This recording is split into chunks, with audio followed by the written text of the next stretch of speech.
오늘 하나님의 은혜와 평강이 그리스도의 향기가 저와 여러분에게 넘치기를 간절히 축원드립니다.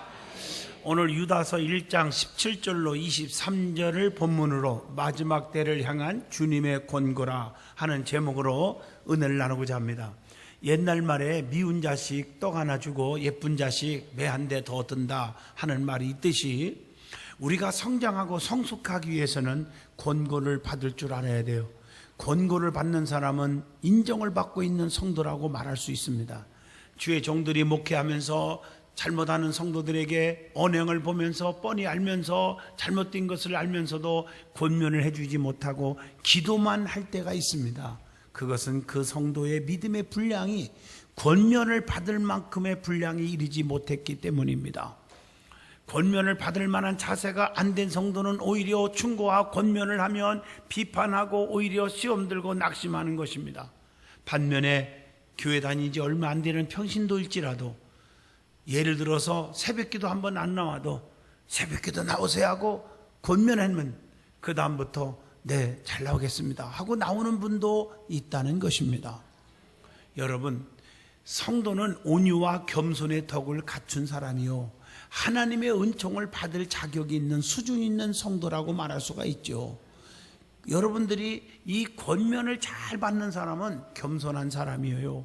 그런데 신앙생활 오래 한 사람일수록 권면을 안 받아요. 왜냐하면 교만이 하늘을 찔러서 그래요. 여러분, 믿은 지 얼마 안 되는 사람들이 오히려 권면을 잘 받아요. 순수하고 겸손하기 때문입니다. 그래서 성경에 천국은 어린아이와 같아야 된다는 표현을 하신 것 같습니다. 성도된 우리는 마지막 때, 즉 종말이 다가오는 이때에 주님의 권고를 들을 줄 알아야 합니다. 지금의 세상은 종말의 때입니다. 종말이라는 말에는 네 가지 의미가 있어요. 첫째, 마태복음 24장 3절 보면 세상의 끝을 말합니다. 또 두 번째, 히브리서 1장 2절 보면 모든 날의 마지막을 의미한다고 했어요. 세 번째, 베드로후서 3장 7절 보면 심판과 멸망의 날을 의미할 수가 있습니다. 넷째로는 사도행전 1장 11절 보면 어찌하여 서서 하늘을 쳐다보느냐, 너희 가운데서 하늘로 올리우신 이 예수는 하늘로 가심을 본 그대로 다시 오시리라 하였느니라. 주님의 재림의 날을 가리켜서 말하고 있습니다. 사람이 살아가면서 계절을 구분하지 못하고 살면 바보 취급을 당하죠. 겨울 내내 밍크 코트를 입고 다녔는데 너무 좋아가지고 한여름에 그걸 입고 교회에 왔어요. 그러면 여러분들이 다 웃잖아요. 웃음거리가 될 수밖에 없는 겁니다. 정상적인 생활을 하는 사람은 누구나 봄인지 여름인지 가을인지 겨울인지 계절을 구분할 줄 압니다. 따뜻한 햇빛이 내리쬐고 새싹이 바글바글하게 돋아나면 야, 봄이 왔구나 알게 됩니다. 뜨거운 태양빛에 실록이 우거지면 야, 여름이 왔구나. 울긋불긋 단풍이 들고 바람에 낙엽이 떨어지고 너무 멋있으면 야, 가을이 왔구나. 찬바람에 산과 들이 얼어붙이고 눈보라가 치면 야, 겨울이 왔구나. 이렇게 아는 것입니다. 세상 모든 사람들이 이 계절을 뚜렷이 구분할 수 있는 것처럼 하나님을 믿는 성도는 오늘의 시대를 분별할 줄 알아야 돼요. 성경에 보면 시대는 세 가지지요. 구약시대, 신약시대, 말세. 구약시대는 성부 하나님, 신약시대는 성자 하나님 예수 그리스도, 또 말세는 성령 하나님이 역사하는 시대입니다. 지금은 성령 시대 말세예요. 종말의 때인 것입니다. 이러한 마지막 때의 성도들은 주님의 권고를 들을 때 발전 있고 성숙 있고 성장 있고 거듭남이 있을 줄로 믿습니다. 오늘 본문 중심으로 주님께서 성도들을 향해서 어떤 권고의 말씀을 하시고 계신지를 깨달아서 새롭게 다짐하는 복되고 축복받고 은혜로운 시간이 되어지기를 축원드립니다. 제일 먼저 주님의 재림과 종말에 대해서 한번 말씀을 드리고자 합니다. 주님은 반드시 다시 오십니다. 그때는 반드시 심판이 이루어집니다. 지옥과 천국이 갈라집니다. 여러분, 이걸 아셔야 돼요.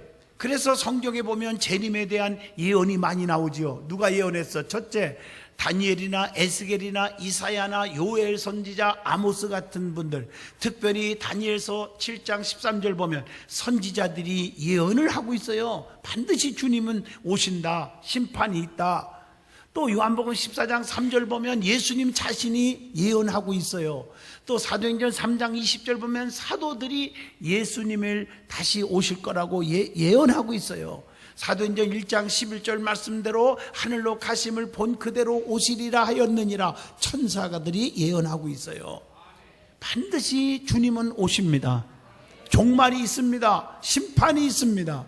그러면 종말에 대한 이 자연적인 징조에 대한 성경이 뭐라고 말씀했나? 이런 일들이 일어나면 야, 때가 가까웠다, 종말이 가까웠다, 심판날이 가까웠다 알으라는 거죠. 그게 마태복음 24장 7절로 8절 보면 나라가 나라를 치고 민족이 민족을 대적하며 각처에서 기근과 쥐진이 있으리니 이것이 재난의 시작이니라 라고 우리에게 말씀하고 있어요. 지금 각 세계 각처에서 이런 현상들이 얼마나 많이 일어나고 있습니까? 이게 말세의 징조입니다. 그 다음에 다니엘서 12장 4절 보면 사람들의 왕래가 빨라지며 지식이 더해간다. 지금은 인터넷 시대라고 하잖아요. 여기서 기침 한번 하면요, 저 1초도 안 가갖고 미국 뉴욕 그냥 미국 뉴욕이나 로스앤젤레스나 자 유럽의 영국이나 프랑스 이태리 다 가 있더라고요. 얼마나 빠른지 몰라요. 좋게 빠르면 좋은데 나쁜 쪽으로 빨라지니까 세상에 아주 병들어 버리는 거죠. 이러한 문명의 발달과 지식으로 인해서 세상의 변화가 커지면 커질수록 세상의 종말이 다가온다 하는 것을 알으라고 했습니다. 그 다음에 마가복음 13장 5절로 6절 보면 거짓 선지자들이 여기저기서 나타난대요. 아주 그냥 우리를 미혹하는 거지요. 이단들과 사이비 집단들이 얼마나 판을 치고 있습니다. 이것이 바로 종말이 다가왔다는 것을 아셔야 돼요. 그래서 우리는 곁눈질하지 말고 말씀 앞에 바로 서서 성령의 충만함으로 무장하고 있어야 넘어지지 않는 거예요. 가만히 들어와서 믿음 있는 척 해가지고 성도들을 유혹하는데 누가 그걸 당연할 재간이 있겠습니까? 아무도 모르죠. 성도는 늘 깨어서 말씀과 기도로 무장해야 합니다. 그 다음에 사도행전 2장 20절 보면 주의 크고 영화로운 날이 이르기 전에 해가 변하여 어두워지고 달이 변하여 피가 되리라 이런 말씀이 있어요. 여호와의 날에, 즉 여호와의 날에 관한 예언이 종말론적 의미를 더욱더 선명하게 노출되고 있죠. 오늘날 종말에는 가지가지 초자연적인 현상들이 나타난다는 얘기들입니다. 오늘 이런 종말이 가까웠을 때 특별히 성도들은 어떻게 해야 합니까? 종말을 어떻게 준비해야 됩니까? 즉 주님이 오시면 주님은 신랑 예수님으로 오십니다. 우리는 신부 성도가 되어 주님을 만날 텐데 신부된 성도가 신랑 예수를 어떻게 만나려면 준비해야 할까? 이게 베드로전서 4장 7절로 11절에 분명히 말씀하고 있어요. 거기 보면 베드로전서 4장 7절부터 쭉 읽어봅니다. 만물이 마지막에 가까웠으니 그러므로 정신을 차리고 근신하여 기도하라. 두 번째, 서로 열심히 사랑하라. 뜨겁게 사랑할지니 사랑은 허다한 죄를 덮는 거다. 세 번째, 베드로전서 4장 9절 서로 대접하기를 원망 없이 하고 10절 네 번째, 각양 은혜를 받은 선한 청지기 같이 서로 봉사하라. 그 다음에 11절에 말을 하려면 하나님의 말씀을 하는 것 같이 하고, 그 다음에 누가 봉사하려면 하나님이 공급하시는 힘으로 하는 것 같이 하라. 오늘 이런 자세로 신앙생활 해야 되는데 내 힘으로 다 할 수 있는 줄 알고 말도 함부로 팍팍 내뱉어서 상처를 주고 잘못된 거예요.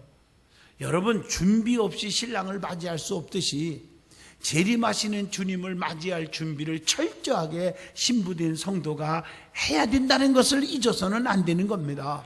세 번째로, 그리스도인은 주님의 재림과 심판을 그러면 어떻게 준비하여야 할까? 구체적으로 사도행전 3장 19절 보면 회개하고 제사함을 받아야 된다고 했고, 두 번째 베드로후서 3장 14절 보면 주님 앞에 점도 없고 흠도 없고 티도 없이 나타나기를 힘쓰라고 말씀했고, 세 번째 마태복음 22장 11절로 13절을 보면요, 혼인잔치에 예복을 입어야 된다.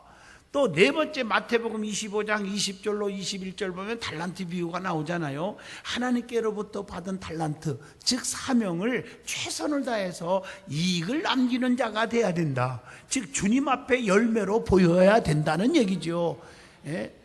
끝까지 열심히 사명 감당하셔서 열매를 보여주시기를 바랍니다.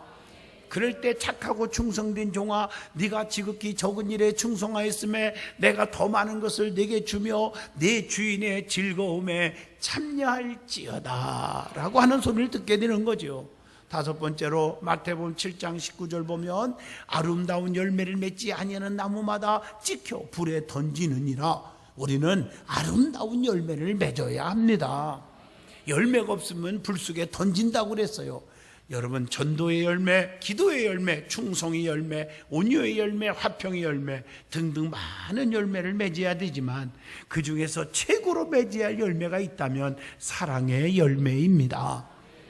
오늘날 많은 성도들은 사랑의 열매를 맺지 못할 때가 있어요. 사랑이 뭐라고 했습니까? 조금 전에 말씀했죠. 베드로전서 4장 8절에 모든 허다한 죄를 덮어주는 거라고 했는데, 여섯 번째로 주님의 뜻대로 행해야 된다고 마태복음 7장 21절에 말했죠. 주여 주여 한다고 교회 와서 주여 찾는다고 천국 가는 게 아니고 아버지 뜻대로 사는 자가 간다고 그랬지 않습니까? 그럼 주님 뜻이 아닌 내 생각에 집착되어서 그것이 마치 주님의 뜻인 양 착각할 때가 너무 많아요. 어떤 분들은요, 자기 막 욕심에 의해서, 자기 정욕에 의해서 이것 주시고 저것 주시고 이렇게 해주시고 요렇게 옮겨주시고 별 얘기를 다 기도한 다음에 마지막에요, 아버지 뜻인 줄로 숨 넘어가겠네, 뺐습니다. 그럴 때 주님이 뭐라고 말할까요? 야, 그건 네 뜻이지 내 뜻이 아니야. 정신 차려요. 하나님의 뜻은 사랑이 충만해야 돼요. 아무리 많은 능력을 행한다 해도 사랑이 없으면 아무것도 아니라고 고린도전서 13장 2절에 말씀하고 있어요. 조금만 마음에 안 들면 혈기 부리고 소리 지르고 고집 부리고 안 돼요. 가정에서도 마찬가지예요. 주님의 뜻에는 모든 것에 사랑을 더하셨던 것을 알 수가 있습니다. 일곱 번째, 요한복음 13장 34절에 새 계명을 너희에게 주노니 내가 너희를 사랑한 것 같이 너희도 서로 사랑하라. 사랑하고 기도하고 깨어 있어야 된다는 얘기죠. 누가복음 21장 36절에도 기도하며 깨어 있으라. 자, 네 번째, 그리스도인은 끝까지 신앙을 지켜서 최후 심판 때 하나님의 축복을 받아야 합니다. 그리스도인들이 끝까지 지켜야 할 일이 있습니다. 이걸 못 지켜가지고 이단에 빠져서 멸망받고 그러잖아요. 그동안 신앙생활한 거 다 헛수고가 돼버려요. 자, 첫째, 마가복음 13장 13절 환난과 핍박을 당해도 끝까지 견디는 자는 구원을 받으리라, 이렇게 말씀했어요. 두 번째, 히브리서 3장 6절에 소망의 담대함으로 견고하게 잡아야 한다고 했어요.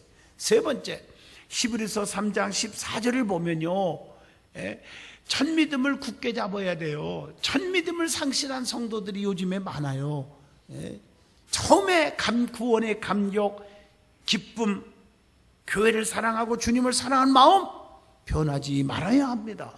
네 번째, 계시록 2장 26절 이기는 자와 끝까지 내 일을 지키는 그에게는 만국을 다스리는 권세를 주시리니. 주님의 일은요, 끝까지 지켜야 돼요. 기분 따라 하지 말고.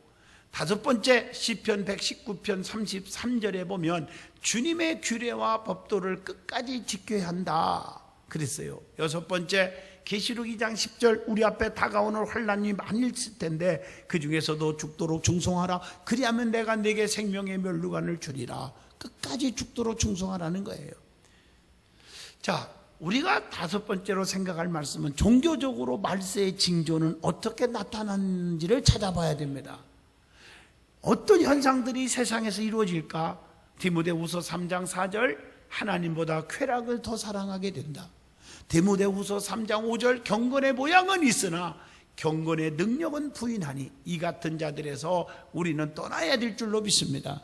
세 번째, 마태복음 24장 24절 적그리스도와 거짓 선지자들이 많이 나타나서 이단들이 나타나고 사이비들이 나타나서 성도들을 미혹한다고 분명히 말씀하고 있어요. 네 번째로 베드로후서 3장 3절로 5절에 보면 기롱하는 자들이 조롱한다고 그랬어요. 하나님을 부인하고 재림의 약속을 기만하고 믿지도 않아요. 그리고 마태복음 24장 9절 잘 믿는 자들에게 박해가 일어나요. 박해가. 여러분 핍박받는 것은요 주님 오실 날이 가까이 왔다 생각하고 견뎌야 합니다. 그 다음에 여섯 번째 마태복음 24장 14절에 천국 복음이 온 세상에 전파되리니 그때야 때가 온다고 했어요. 그리고 일곱 번째 누가복음 18장 8절 보면 참 믿음을 찾아보기가 어렵다. 내가 이 세상에서 믿는 자들을 보겠느냐 하시니라. 주풍 낙엽 떨어지니 믿음이 뚝뚝뚝 떨어져요. 환경에 넘어지고요. 먹고 사는 것 때문에 신앙 까먹고요. 그래가지고요 믿음을 지키는 사람이 얼마 안 남아요. 우리 든든한 성도들은 끝까지 살아남기를 축원합니다. 믿음을 지키시기를 바랍니다. 지켜야 됩니다. 여덟 번째 디모데전서 6장 5절 보면 마음이 부패해지고 진리를 잃어버려 경건을 이게 방도로 생각하는 자들이 다툼이 일어나느니라. 자, 마음이 부패하고요 진리에서 벗어난다는 거예요. 잃어버린다는 거예요. 자, 그러면 말세라고 하는데 이 말세에는 둘로 갈라지는 역사가 일어나요. 마태복음 3장 11절 알곡과 쭉정이 보물을 하늘에 쌓아두는 자 땅에 쌓아두는 자. 마태복음 6장 19절로 20절. 또 마태복음 7장 23절 보면 하나님의 뜻을 행한 자와 자기 뜻대로 살아가는 자. 마태복음 10장 32절로 33절을 보면은 주님을 구주로 시인한 자와 부인하는 자로 갈라진대요. 마태복음 13장 30절 보면 곡식과 가라지로. 또 마태복음 25장 30절 보면 이익을 남긴 자와 이익을 남기지 못한 자, 열매가 없는 자와 갈라지는 거예요. 요한복음 3장 3절 성령 받아 거듭난 자와 거듭나지 못한 자. 그래서 성경에 그 위에도 성도들을 가만히 보면 양 같은 자, 염소 같은 자, 예배를 드리러 오는 자, 예배를 보러 오는 구경꾼 신자, 감사하는 자, 불평하는 자, 피스메이커, 트러블 메이커, 영에 속한 자, 육에 속한 자, 다 갈라져 있습니다. 오늘 이 어느 교회든지 가보면 다 갈라져 있어요. 오른편에 서는 자, 좌편에 서는 자. 교회에서 하는 일마다 맨 부정적이고 비판하고 불평하는 자가 있는가 하면 긍정적이고 할 수 있습니다. 하면 됩니다. 해봅시다. 아, 감사합니다. 뭐 이렇게 나오는 사람도 있거든요. 그러면 말세에 주님의 재림에 대해서 성도가 가져야 할 태도가 뭘까? 첫째, 욥기서 19장 25절로 26절 보면 주님의 재림을 확신해야 돼요. 주님은 분명히 오십니다. 디모데후서 4장 8절 주님의 재림을 사모하고 살아야 돼요. 고린도전서 1장 7절 주님의 재림을 기다려야 돼요. 계시록 22장 20절 주님의 재림을 위해서 기도해야 돼요. 기도. 다 깨어있어서 주님 만나게 해달라고. 로마서 13장 11절로 12절 보면 주님의 재림이 가까웠음을 항상 늘 경각심으로 생각하고 살아야 돼요. 그래서 마가복음 13장 35절로 37절 이것을 보면은 늘 깨어있으라는 거예요. 깨어있으라는 거예요. 많은 어려움이 와도 주님의 재림 때까지 인내하면서 깨어있으라고 야고보서 5장 7절로 8절에 말합니다. 주님께서 언제 다시 오실지 그 시기와 때는 아무도 몰라요. 마태복음 24장에 보면 때와 기한은 아버지 권한에 있고 아버지만 알지 아무도 몰라요. 그런데 분명히 힌트는 주었어요. 도적같이 마르게 한다. 그 말은 무슨 얘기냐면 도적같이 온다는 말은 예고 없이 갑자기 오시고 보물단지만 가져가는 것처럼 보배로운 성도, 거듭난 성도, 긍정적이고 감사하고 충성하는 성도들을 구별하여 주님이 데리고 올라가신다. 바로 이거예요. 그러면 본문 17절로 19절에는 뭘 교훈하고 있느냐? 마지막 때를 향한 주님의 권고가 뭔지를 가르쳐 줍니다. 첫째, 사도들의 말을 기억하라. 본문 17절이에요. 오늘 이 말씀들은 사도들이 말씀을 전하면 그걸요 우리의 마음속에 새기고 생활의 규범으로 지켜야 되는데 그렇게 안 들고 자기 마음대로 다 해석하는 거예요. 사도들의 말을 가볍게 여기지 말란 말이에요. 이거 아셔야 돼요. 무엇을 기억하라고 한 것일까? 눈물로 교훈한 거, 훈계한 걸 기억하라. 사도행전 20장 31절.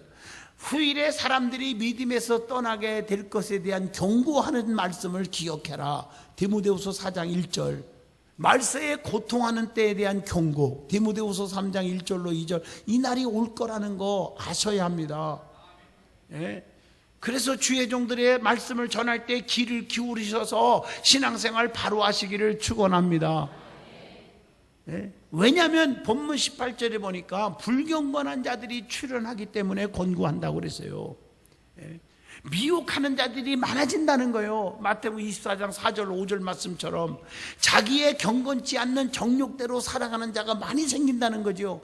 베드로후서 2장 2절의 말씀, 베드로후서 2장 또 10절의 말씀 기억하세요. 그러므로 성도들은 정욕을 쫓아 살면서 죄의 종로로 타기보다는 빛의 자녀로서 진리 안에서 참 자유를 누려야 될 줄로 믿습니다.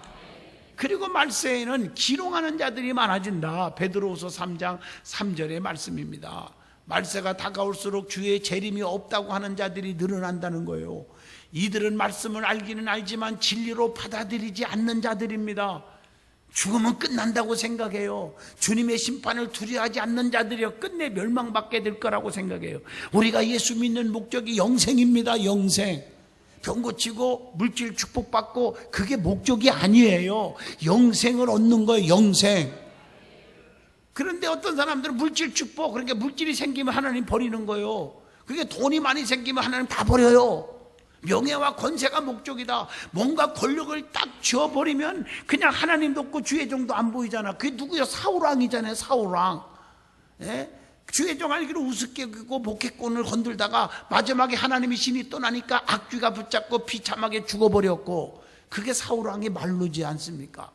오늘 이런 것들을 다 이기시기를 주의 이름으로 축원합니다. 그래서 디모데후서 2장 16절 망령 뛰고 헛된 말을 버리라. 그들은 경건하지 아니하며 점점 나아간다고 그랬습니다. 그 다음에 성령 없는 자들이 출현하게 된다는 거예요. 19절 말씀. 성령이 없는 자들은 어떤 사람들입니까? 여러분, 어떤 사람이 성령 충만하지 못한 자입니까? 내 속에 성령으로 거듭나지 못한 자가 누구입니까? 라는 질문입니다. 첫째, 여러분들이 주변에서 보세요. 저 사람은 성령 충만한 것 같은데 아니래. 이걸 알려주는 거예요. 목사가 지금 말씀을 통해서. 첫째, 당을 짓는 자.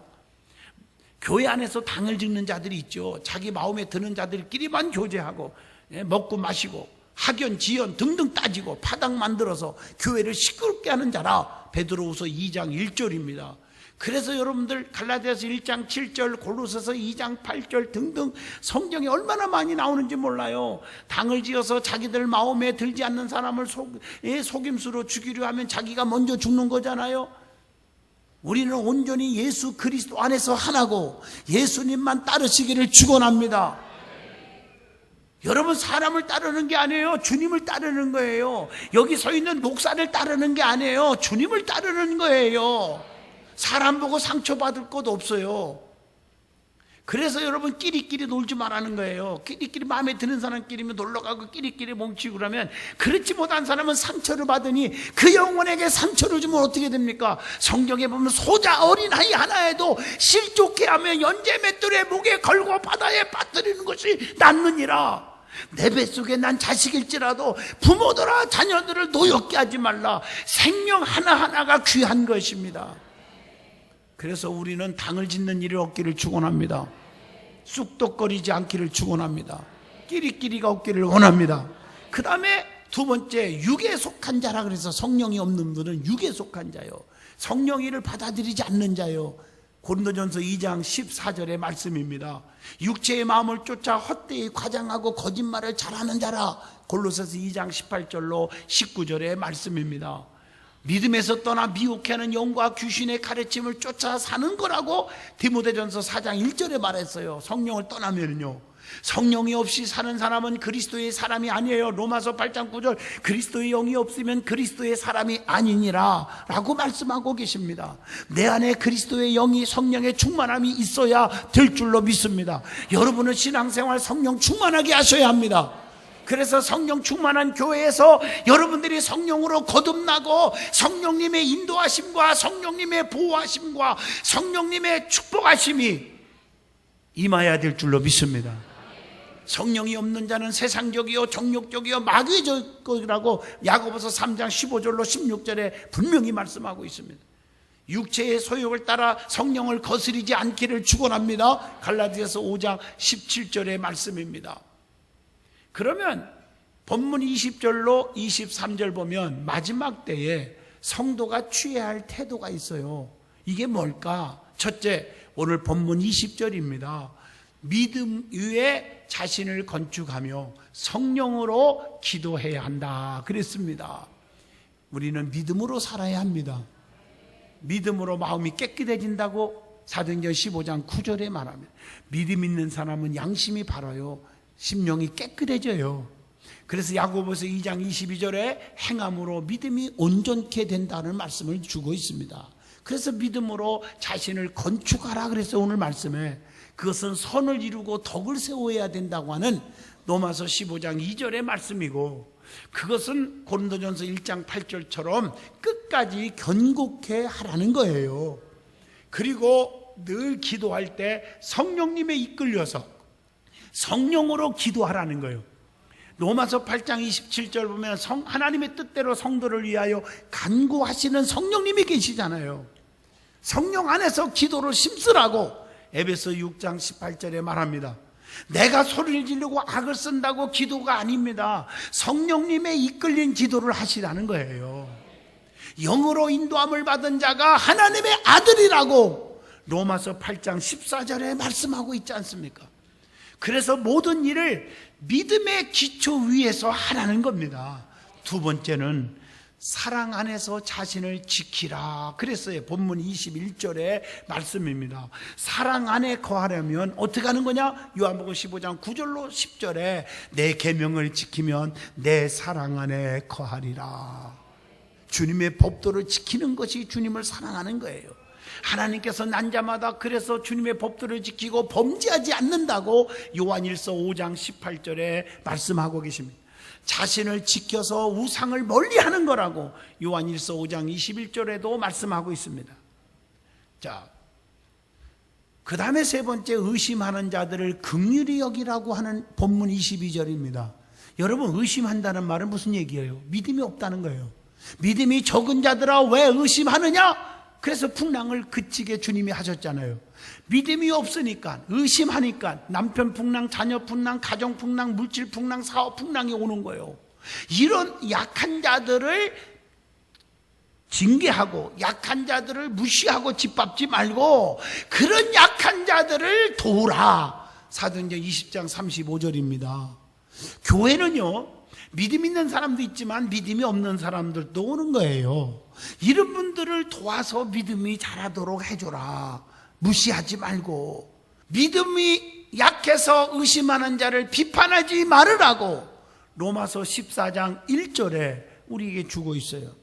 그래서 로마서 15장 1절 그 뒤로 보면 믿음이 강한 우리는 마땅히 믿음이 약한 자의 약점을 담당하고 또 그 다음에 자기를 어떻게 했어요? 담당하고 자기를 어려운 사람들을 어떻게 했어요? 기쁘시게 하지 아니할 것이니까 그들을 다 도와라. 마땅히 연약한 자들의 약점을 감당하라는 거예요. 내가 담당하라는 거예요. 연약한 자들의 약점을 다 감당하라는 거예요. 로마서 15장 1절에 말씀이 있는 것은 믿음이 없어서 의심하는 자들을 불쌍히 여기고 도와줄 줄 알아야 되고 중보 기도를 해 주셔야 되는 것입니다. 네 번째로 본문 23절입니다. 죄악에 빠져 있는 자들을 불에서 끌어내어 구원하라.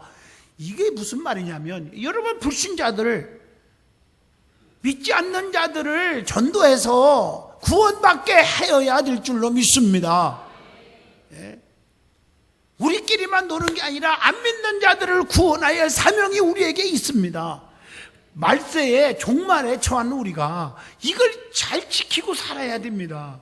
그럴 때 주님이 야, 착하고 충성된 종이구나 인정하고 면류관이 번쩍번쩍 빛날 줄로 믿습니다.